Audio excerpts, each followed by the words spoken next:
I don't need to justify my book purchasing. I am a grown adult. Hello and welcome to my channel. If this is the first video of mine that you are watching, but if it is not, welcome back. Today, as you can tell by the title of this video, I am going to be filming a book haul, and this is my first book haul of 2025. However, I have been accumulating these books throughout the last 4 months or so, basically from the time after my birthday, back at the beginning of November, up until this month. So I have about a dozen books in front of me, and a handful of them were also gifts. But before we dive into the books that I have picked up recently, I do have a cocktail pairing, and that is a good, simple, old-fashioned for this good old book haul. And I did make today's old-fashioned using my 2024 whiskey, which is the Bareface Second Wilderness series, the Middlegrade Island release. So I'm really excited to see how this smoky flavored whiskey tastes in an old-fashioned. I have added the oils from an orange peel and thrown the orange peel in there, and it smells really, really good. So cheers. This tastes incredible. This is so delicious. I love the way the orange cuts through that smoky, salty flavor of the whiskey. Makes a great old-fashioned. I have organized the books in front of me by genre. So we're gonna start with my only young adult middle grade fantasy book. And like I said, some of these books were gifts, and that is the case for this first one, which is Howl's Moving Castle by Diana Wynne Jones. And this was a Christmas gift from my lovely, lovely friend, Sarah. And I have not seen the adaptation of Howl's Moving Castle, and honestly, I know very little about this franchise except that it is whimsical and inspiring and very idyllic for like an escapism type read or type watch. I know it is quite comforting to a lot of people, so I'm so excited to finally read this book. So for those of you who don't know, like me, I did not know before I was gifted this book, but we're following Sophie, who becomes enchanted or has a curse placed upon her and needs to embark on a quest to lift said enchantment. And along the way, she learns things about herself and I think kind of like the meaning of life and her place in the world. So I'm really, really looking forward to diving into this whimsical, comforting fantasy. Sticking with fantasy-esque books, I did pick up All the Seas of the World by Gavriel. K. At this point, I think I talk about K in almost every video that I post, and I'm still on my endeavor, on my own personal quest to read my way through his bibliography, and I've decided that I would like to read his books in publication order. And this was released in 2022, so I am a long way off from finally picking this book up. But I knew I would want a hardback edition of this book when it comes time for me to finally read it, so I picked it up when I saw it was on sale. And like I said, this is fantasy-esque because, like a lot of Kay's books, it straddles that line between being historical fiction in an alternate reality, which has a very whimsical, fantastical feel to it. There's the hint of otherworldliness within his books, within his writing. So this is kind of like historical fantasy. And from my understanding, All the Seas of the World takes place in a Renaissance-esque era, and it is also the same setting as A Brightness Long Ago and Children of Earth and Sky, which are other books by Kay. And I have not read either of those books, but I will have read those books before I pick up All the Seas of the World. And we are following two characters who have embarked on an assassination attempt. They have both been tasked with an assassination, and Kay so beautifully illustrates how every small action has a ripple effect. Every decision that a character makes impacts a decision further along down the line. It's like a cascade of dominoes falling. So that's what this book promises to do. It promises to show that ripple effect of how our actions impact others. And it says that it is a story about memory and fate and the random events that can shape our lives in the past and today. So I think I'm gonna love this book like I love most of Kay's books. So I picked this one up a few months back. The next book that I picked up for myself comes with a bit of a confession that I am embarrassed to be posting online, but that is the fact that I have never read The Hobbit by J.R.R. Tolkien.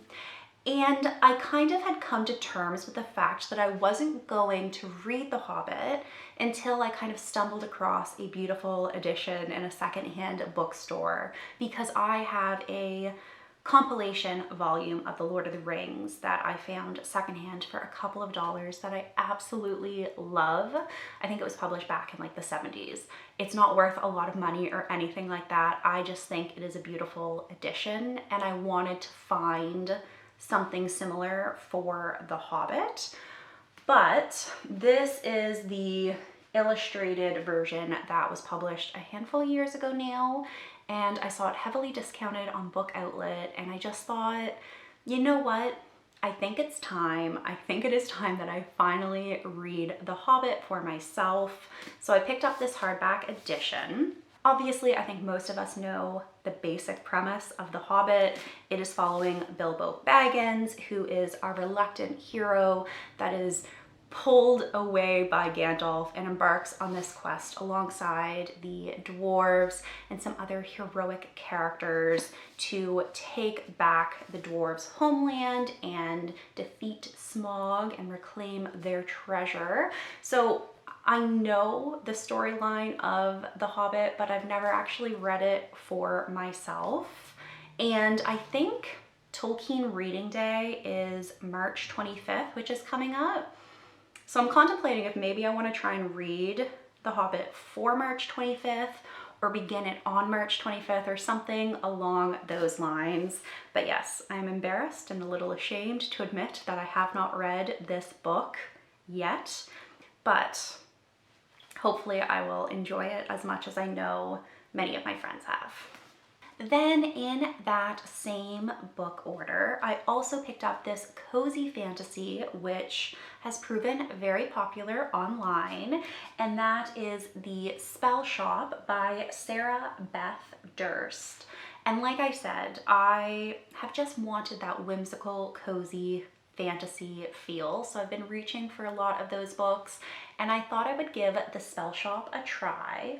We are following a former librarian who has to kind of escape for her life alongside her assistant, who is a sentient houseplant, when the library burns down, and they end up escaping back to this remote village, which was her childhood home, with as many spell books as they can carry, and she sets up shop and starts selling jam to her fellow villagers to make a little bit of money. And there's also a very nosy and handsome neighbor next door. So that becomes our love interest pairing. And the description here just says that it is like a Hallmark rom-com full of mythical creatures and fueled by cinnamon rolls and magic, which I need a little bit of that in my life right now. So I'll probably reach for this cozy fantasy sooner rather than later, and I'm hoping it lives up to the hype I have created for it in my mind, because I adore making jam in the late summer, early fall time. That's one of my biggest hobbies. So I love to see that represented here, and I'm really excited to see how this story unfolds. the satisfaction when the sticker comes off in one easy peel. Oh, yeah. The next book that I picked up is one that I've actually already read, and that is A Sorceress Comes to Call by T. Kingfisher. I discovered Kingfisher for the first time last year and so very quickly fell in love with their writing and their storytelling. So it is astonishing to me that this is the first physical Kingfisher book that I own. I have read most of their bibliography through the library, or I've bought a few ebooks, but I finally picked up a physical book by Kingfisher and I read it and I loved it, which is no surprise. A Sorceress Comes to Call is very similar to Nettle and Bone. It's a fairy tale retelling. This is a retelling of The Goose Girl by the Brothers Grimm. And while that fantasy feel is most prominent throughout this book, there are also elements of horror in just the scenario and also the imagery that Kingfisher describes. We are following a young girl, Cordelia, who has been horribly abused and manipulated and, yeah, mentally, emotionally, physically abused by her mother, who is a sorceress. And that made this a fairly difficult book to read at times, just reading from the perspective of this young girl who is so terribly afraid, and for good reason, because her mother is horrifying. But we are following Cordelia and her mother as her mother takes them to this manor house because she wants to marry this man and get them the footing in society for Cordelia to marry well. But this man has a sister who also lives with him, and she sees through Cordelia's mother's ruse, just like that. So we're also following this middle-aged woman who's kind of a spinster as she tries to save her brother from this sorceress's enchantments, and also rescue Cordelia, who she grows incredibly fond for incredibly quickly, because I just wanted to protect Cordelia too. But yeah, so it was such a good story, even when it was difficult at times to read for like the really creepy descriptions and also just the awful things that Cordelia's mom was willing to do. I loved this. If you read Nettle and Bone and you haven't read A Sorceress Comes to Call yet, you definitely should. It evoked very similar thoughts and feelings for me as Nettle and Bone. But I loved that the relationship dynamic we were mostly following within this book was more of a familial love rather than romantic love, which took, I think, the forefront in Nettle and Bone. This one really depicts familial love and the sacrifices that you're willing to make for those who you love platonically, in addition to romantically. It depicts that very beautifully. With these little stickers, will I go 2 for 2? I currently have no nails.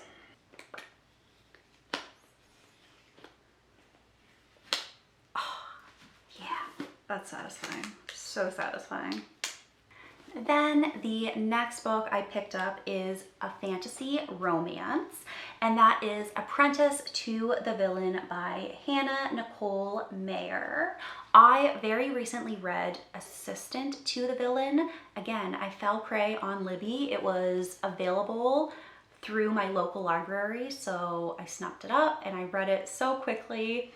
It did require a little bit more of my suspension of disbelief than I usually give. Like, it took me a little bit to get into it because it is quite outlandish, but once I was into this story, this universe, this setting, I had such fun with the characters. Like, it was just really good fun. If you are someone who does not like when the female character is completely and utterly oblivious to the male love interest being romantically interested in her, You probably won't get on with these characters because they can be a little bit annoying in that regard, but I was able to move past that. It's not something that annoys me terribly if I'm enjoying all other aspects of the story. So I really enjoyed Assistant to the Villain, but then my library didn't have the sequel available, like at all. So I picked up the sequel because it ends on a little bit of a cliffhanger. And yeah, it really is very obvious what this book is about. The first book, we are following our main character, Evie, who becomes an assistant to the villain, who's kind of like a Robin Hood-esque character, but there are bigger movements in play with his relationship to the king of their land. They have a little bit of backstory that slowly is revealed throughout the course of the first book, and then is going to be a large part of this second book, which is why I really wanted to pick up the second book so I can figure out how things progress, because I think there are 4 books, at least announced. There's a third book already released or coming out soon, and then I think I've seen a 4th book listed online. So I'm not sure how many books are planned in this series, but yeah, it's just, again, one of those cozy type fantasies. We follow 2 characters realizing that they like each other, and it's just laugh out loud, ridiculous, outlandish fun, which I really enjoyed, and I'm hoping that I enjoy the sequel just as much. My next book is another fantasy romance, and this was another Christmas present, but this time from my partner, and that is Swordcrossed by Freya Marske. And I'm pretty sure I saw this book in store back around my birthday. So I was so excited to open this up under the tree back at Christmas time. And this is an enemies to lovers fantasy romance that has a blurb here on the front by Casey McQuiston, who I absolutely adore. So I'm really excited to have a copy of this book. We are following Matty, who is the heir to his family's struggling business, and he is about to be married in an arranged marriage, but he needs protection. So he hires a swordsman to teach him how to defend and how to protect himself, which is where we meet Luca, who is very much down on his luck, and he's running from past crimes in his hometown, but he is blackmailed into teaching Matty how to protect himself with a sword. And of course, Matty and Luca are our love interest, and they become embroiled in this plot of intrigue and sabotage, and they need to decide what it is that they truly want. So I'm hoping that this book is going to give me some of that tension that enemies to lovers usually delivers for me, that I absolutely adore. And I think this is a standalone. I don't think this is the beginning of a series. Yes, this is a standalone. So I'm really looking forward to a fun, entertaining, tension-packed fantasy read with Swordcrossed. Then my last fantasy romance is another gift from my partner, and that is Court of the Vampire Queen by Katee Robert. And this came about from a trip to the bookstore last month in which we picked out a book for the other person. And he said this was the book I had the loudest visceral reaction to. And that is totally, totally true, because this is a stunning special edition. And I've spoken about this before, that I think there's an oversaturation of special editions in the market currently, but when I'm looking to pick up a special edition, this is the type of special edition that I want. I want gorgeous fan art on the inside, a nice reversible cover with both sides being stunning. There is foil embossing on the hardback, front and back and spine. There's this stenciling that says "Bow to your queen," and there's really pretty end papers.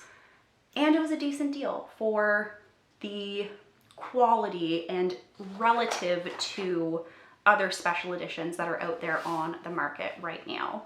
So this is also a compilation of the 3 books in the Vampire Bloodlines trilogy by Katee Robert. So there's actually 3 books in here, which are Sacrifice, Heir, and Queen. But this is an explicit fantasy romance, and it's a why choose romance that has to do with vampires, of course. Our main character is Mina, who is half human, half vampire, and her father gifts her to this broody, all-powerful, with a horrible reputation vampire, Malachi, because he's using her as a political pawn. But when she gets to Malachi's court, fear turns into lust, and then lust turns into trust, and then trust turns into something more for Malachi and his 2 closest companions slash friends, who are also full-blooded vampires from my understanding. And it is while she is at his court that she realizes she might have the power to stand up to her father and to take back the crown that is rightfully hers. So I'm kind of going into this book with slightly low expectations. I'm just looking for a good time. That's how I have approached Katee Robert books in the past, and I have enjoyed them for that reason. I just want some fun romance. I want the 2 characters to kiss, and I want there at the very end of the day to be a happily ever after. And if Court of the Vampire Queen delivers on those aspects, alongside giving me a badass female protagonist, I think I'm going to really enjoy this trilogy. Now, moving along to my historical romances, and I have actually already read most of these because historical romance is my comfort genre, and I can fly through these so quickly. So I'll try to fly through this part of the video a little bit quicker than the last. But the first book that I picked up is The Scot Who Loved Me by Gina Conkle, which is the first book by Conkle that I have ever read, and I didn't love it. And I think that's part and parcel because this features a second chance romance, which I don't love in general. Like, it's just not my favorite trope. And it also takes place during the 1750s, which is earlier than I usually enjoy my historical romances taking place, which sounds so strange to say, I know, but I prefer my historical romances to be set in the 1800s, the late Georgian period, during the Regency era and into the Victorian period, while The Scot Who Loved Me takes place in the early Georgian period. So it was set just a little too early for my personal taste and featured a trope that I don't usually like. We are following Will MacDonald, who has been arrested for wearing his kilt down in London, and Anne Fletcher, who bails her former lover out of jail because she needs his assistance to steal back some Jacobite gold and then escape back to the Highlands and return the gold to where it belongs. And a reason I don't like second chance romance tropes is because there's a very fine line where I think past difficulties are just too far gone. Like, sometimes there is such a thing as too late. And I did feel as if there was some unresolved trauma between these 2 characters that was just waved away because they were so infatuated with one another. Even though I would say that the romance takes a back seat in this book.